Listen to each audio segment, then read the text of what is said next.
গাজায় মানবিক সহায়তা প্রবেশে বাধা দেওয়ায় ইসরায়েলের বিরুদ্ধে আন্তর্জাতিক তদন্ত কমিটি গঠন, নেতানিয়াহুর বিরুদ্ধে আন্তর্জাতিক আইন লঙ্ঘনের অভিযোগ।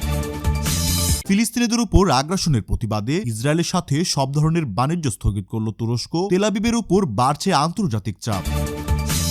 একদিকে গাজায় মানবিক হাহাকার, অন্যদিকে আঞ্চলিক পরাশক্তিদের যুদ্ধের প্রস্তুতি। ইরান, তুরস্ক ও ইসরায়েলের ত্রিমুখী দ্বন্দ্বে উত্তপ্ত বিশ্ব রাজনীতি। ইরানের পরমাণু স্থাপনায় ইসরায়েলের হামলার হুমকি এবং তেহরানের পাল্টা হুঁশিয়ারি, মধ্যপ্রাচ্যে বড় সংঘাতের আশঙ্কা। এতক্ষণ শুনছিলেন আজকের সংবাদের প্রধান শিরোনাম, এবার বিস্তারিত। তার আগে আপনারা যারা ফিলিস্তিনকে মন থেকে ভালোবাসেন তারা কমেন্ট বক্সে লিখুন ফিলিস্তিন জিন্দাবাদ। গাজায় চলমান মানবিক সংকট এবং ত্রাণ প্রবেশে বাধার বিষয়টি নিয়ে ইসরায়েলের উপর চাপ আরও জোরালো করছে জাতিসংঘ। সম্প্রতি গাজায় খাদ্য, ঔষধ এবং প্রয়োজনীয় সরঞ্জাম প্রবেশে ইসরায়েলি বাহিনী ইচ্ছাকৃতভাবে বাধা দিচ্ছে, এমন অভিযোগের ভিত্তিতে একটি বিশেষ তদন্ত কমিটি গঠন করেছে জাতিসংঘ। জাতিসংঘের মানবাধিকার বিষয়ক সংস্থার পক্ষ থেকে জানানো হয়েছে, যুদ্ধ কবলিত অঞ্চলে সাধারণ নাগরিকদের কাছে ত্রাণ পৌঁছানো নিশ্চিত করা বিবাদমান পক্ষগুলোর দায়িত্ব, কিন্তু গাজায় সেই নিয়ম মানা হচ্ছে না। জাতিসংঘের মহাসচিব আন্তোনিও গুতেরেস তার সাম্প্রতিক বক্তব্যে গভীর উদ্বেগ প্রকাশ করেছেন। তিনি বলেছেন, ত্রাণবাহী ট্রাক আটকে রাখা এবং মানবিক সহায়তা কর্মীদের নিরাপত্তা নিশ্চিত না করা আন্তর্জাতিক আইনের সুস্পষ্ট লঙ্ঘন। তিনি আরও উল্লেখ করেছেন যে গাজায় উত্তরাঞ্চলে যে দুর্ভিক্ষ পরিস্থিতি তৈরি হয়েছে এর দায় এড়ানোর সুযোগ নেই। অন্যদিকে ইসরায়েলের প্রধানমন্ত্রী বেঞ্জামিন নেতানিয়াহু জাতিসংঘের এই পদক্ষেপকে পক্ষপাতমূলক বলে আখ্যায়িত করেছেন। তার দাবি, হামাস যাতে ত্রাণের অপব্যবহার করতে না পারে সেজন্যই সীমান্তে কড়াকড়ি আরোপ করা হয়েছে। তবে আন্তর্জাতিক অপরাধ আদালত এবং মানবাধিকার সংস্থাগুলো বলছে, সাধারণ মানুষকে উপবাসে রাখা যুদ্ধের কৌশল হিসাবে ব্যবহার করা যুদ্ধাপরাধের শামিল। তদন্ত কমিটির প্রতিবেদনের উপর ভিত্তি করে আগামীতে ইসরায়েলের বিরুদ্ধে নিরাপত্তা পরিষদে বড় ধরনের ব্যবস্থা নেওয়ার আলোচনাও চলছে। প্রিয় দর্শক, আপনারা যারা মনে করেন ইসরায়েলি প্রধানমন্ত্রী বেঞ্জামিন নেতানিয়াহুর কঠোর শাস্তি হওয়া উচিত এবং ফিলিস্তিনকে স্বাধীন রাষ্ট্র হিসেবে ঘোষণা করা উচিত, তারা কমেন্ট বক্সে লিখুন ফিলিস্তিন জিন্দাবাদ।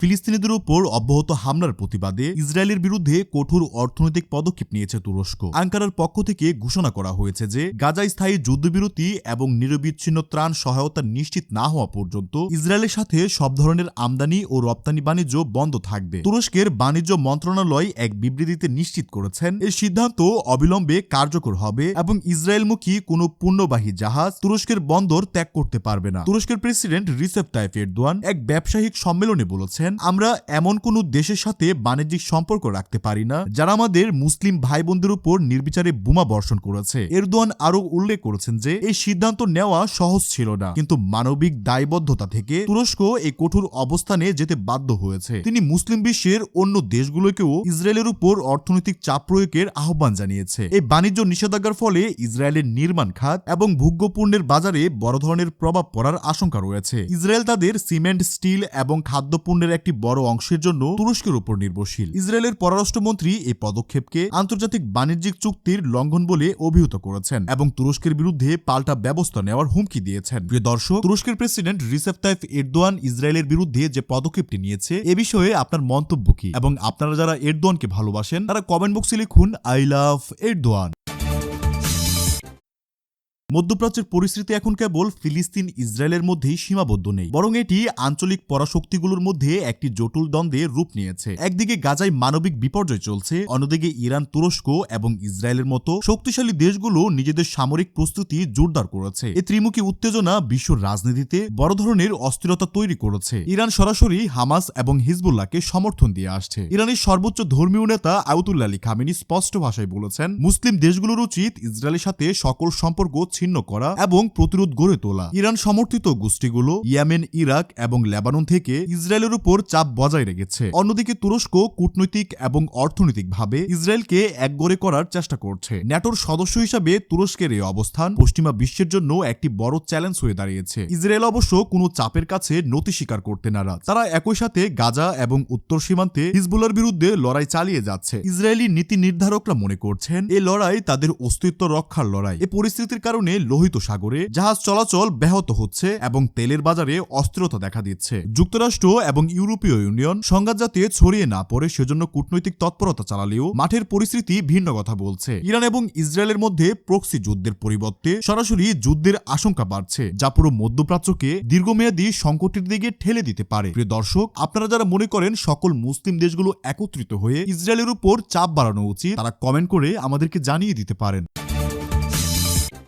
গাজায় যুদ্ধবিরতি কার্যকর এবং জিম্মিদের মুক্তির বিষয়ে কাতারের দোহায় আবারও শুরু হয়েছে গুরুত্বপূর্ণ বৈঠক। মধ্যস্থতাকারী দেশ হিসাবে কাতার, মিশর এবং যুক্তরাষ্ট্রের প্রতিনিধিরা ইসরায়েল এবং হামাসের সাথে পৃথকভাবে আলোচনা চালিয়ে যাচ্ছেন। এই আলোচনার মূল লক্ষ্য হল একটি দীর্ঘমেয়াদী যুদ্ধবিরতি চুক্তিতে পৌঁছানো এবং গাজায় আটক ইসরায়েলি জিম্মিদের নিরাপদে ফিরিয়ে আনা। কাতারের পররাষ্ট্র মন্ত্রণালয়ের মুখপাত্র মাজেদ আল আনসারি জানিয়েছে, আলোচনা অত্যন্ত জটিল পর্যায়ে রয়েছে, তবে আমরা আশাবাদী দুই পক্ষকেই কিছু ছাড় দিতে হবে যাতে সাধারণ মানুষের প্রাণ রক্ষা করা যায়। কাতারের সরকারের পক্ষ থেকে জানানো হয়েছে, হামাস যুদ্ধবিরতি ছাড়া জিম্মি মুক্তিতে রাজি নয়। অন্যদিকে ইসরায়েল হামাসকে নির্মূল না করা পর্যন্ত যুদ্ধ থামাবে না বলে জানিয়েছে। বৈঠকে অংশ নেওয়া সূত্রগুলো বলছে, একটি প্রস্তাবনা নিয়ে আলোচনা হচ্ছে যেখানে কয়েক সপ্তাহের জন্য যুদ্ধবিরতি এবং ধাপে ধাপে জিম্মি ও ফিলিস্তিনি বন্দীদের মুক্তি দেওয়া হবে। মার্কিন প্রেসিডেন্ট ডোনাল্ড ট্রাম্প কাতার সফরকালে বলেছেন, এখনই সময় একটি চুক্তিতে পৌঁছানো, কারণ গাজার মানবিক পরিস্থিতি আর অপেক্ষা করার মতো নয়। তবে মাঠ পর্যায়ে হামলার তীব্রতা না কমায় আলোচনার ভবিষ্যৎ নিয়ে সংশয় রয়েছে। মধ্যপ্রাচ্যের উত্তেজনা নতুন মাত্রা পেয়েছে যখন ইসরায়েলি কর্মকর্তারা ইরানের পরমাণু স্থাপনায় হামলার প্রচ্ছন্ন হুমকি দিয়েছে। ইসরায়েলের অভিযোগ, ইরান এই সংঘাতময় পরিস্থিতির সুযোগ নিয়ে গোপনে তাদের পরমাণু অস্ত্র তৈরির কার্যক্রম এগিয়ে নিয়েছে। ইসরায়েলি প্রধানমন্ত্রী বেঞ্জামিন নেতানিয়াহু সম্প্রতি বলেছেন, ইসরায়েলের নিরাপত্তার জন্য হুমকি মনে হলে আমরা যে কোনো স্থানে যে কোনো সময় আঘাত আনতে প্রস্তুত। এই বক্তব্যকে ইরানের পরমাণু স্থাপনার প্রতি ইঙ্গিত হিসেবে দেখছেন বিশ্লেষকরা। এই হুমকির কড়া জবাবও দিয়েছে তেহরান। ইরানের সর্বোচ্চ ধর্মীয় নেতা আয়াতুল্লাহ আলী খামেনি হুঁশিয়ারি দিয়েছেন যে যদি তাদের পরমাণু স্থাপনায় কোনো ধরনের হামলা চালানো হয় তবে তার পরিণাম হবে খুবই ভয়াবহ। আয়াতুল্লাহ আলী খামেনি আরও বলেন, ইসরায়েল যদি কোনো ভুল পদক্ষেপ নেয় তবে আমাদের জবাব হবে অত্যন্ত দ্রুত এবং ধ্বংসাত্মক। আমরা তেল আবিব এবং হাইফার মতো শহরগুলোকে লক্ষ্যবস্তু করতে দ্বিধা করব না। আন্তর্জাতিক পরমাণু শক্তি সংস্থা এই পরিস্থিতি নিয়ে গভীর উদ্বেগ প্রকাশ করেছেন। সংস্থাটির প্রধান বলেছেন, পরমাণু স্থাপনায় হামলা বা এর হুমকি দেওয়া আন্তর্জাতিক রীতিনীতির পরিপন্থী। এই পাল্টাপাল্টি হুমকির ফলে মধ্যপ্রাচ্যে একটি সর্বাত্মক যুদ্ধের আশঙ্কা তৈরি হয়েছে, যা বিশ্বব্যাপী জ্বালানি নিরাপত্তা এবং ভূরাজনীতির জন্য বড় ঝুঁকির কারণ হতে পারে। পরিস্থিতি এখন এমন এক পর্যায়ে পৌঁছেছে যে একটি ছোট ভুল বড় ধরনের বিপর্যয় ডেকে আনতে পারে। প্রিয় দর্শক, এই ছিল এখনকার মতো সর্বশেষ আন্তর্জাতিক সংবাদ। দেখা হচ্ছে আমাদের পরবর্তী ভিডিওতে। তার আগে আপনারা পৃথিবীর কোন প্রান্ত থেকে দেখছেন আমাদের ভিডিও অবশ্যই কমেন্ট করে আমাদের জানিয়ে দিতে পারেন। ভিডিওটি শেষ করার আগে আজকের ভিডিওর শিরোনামগুলো জানিয়ে দিচ্ছি আরো একটিবার। গাজায় মানবিক সহায়তা প্রবেশে বাধা দেওয়ায় ইসরায়েলের বিরুদ্ধে আন্তর্জাতিক তদন্ত কমিটি গঠন, নেতানিয়াহুর বিরুদ্ধে আন্তর্জাতিক আইন লঙ্ঘনের অভিযোগ। ফিলিস্তিনিদের উপর আগ্রাসনের প্রতিবাদে ইসরায়েলের সাথে সব ধরনের বাণিজ্য স্থগিত করল তুরস্ক, তেল আবিবের উপর বাড়ছে আন্তর্জাতিক চাপ। একদিকে গাজায় মানবিক হাহাকার, অন্যদিকে আঞ্চলিক পরাশক্তিদের যুদ্ধের প্রস্তুতি। ইরান, তুরস্ক ও ইসরায়েলের ত্রিমুখী দ্বন্দ্বে উত্তপ্ত বিশ্ব রাজনীতি।